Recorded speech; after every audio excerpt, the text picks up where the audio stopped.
Good morning, class 10. Welcome to Commercial Studies class. Children, welcome back after the examination. And now, children, you know that in commerce, only the last chapter, that is chapter number 14, is left. So, first we'll continue with that and then we'll continue with the revision, right? So, children, today we are going to start chapter number 14. As you can see, it is written chapter number 14, and the name of the chapter is banking. Yes, children, this entire chapter is based on the concepts of bank, and whatever activities we perform in the bank are also involved in this chapter. So, the name of the chapter is banking. Children, in this, first of all, we need to know about the meaning of bank. Children, bank, as you know, that it is an important branch of commerce, and banks are essential commercial institution which facilitates trade.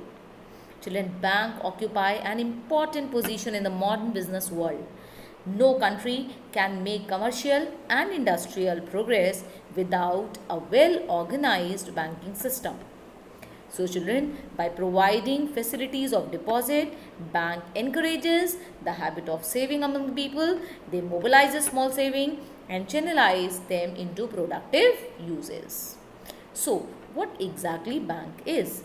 As you can see this in the slide, it is written, bank is an institution which receives funds from the public and gives loans and advances to those who need them. So, children, now you can define bank.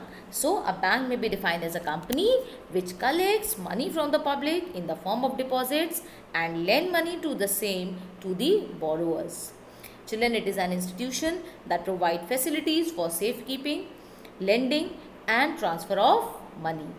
So, according to Banking Regulation Act 1945, 9, bank means the acceptance for the purpose of lending or investment of deposit of money from the public, repayable on demand or otherwise, and withdrawable by check, draft, order or otherwise. This is the definition of the bank given by Banking Regulation Act 1949. This you have to remember, right?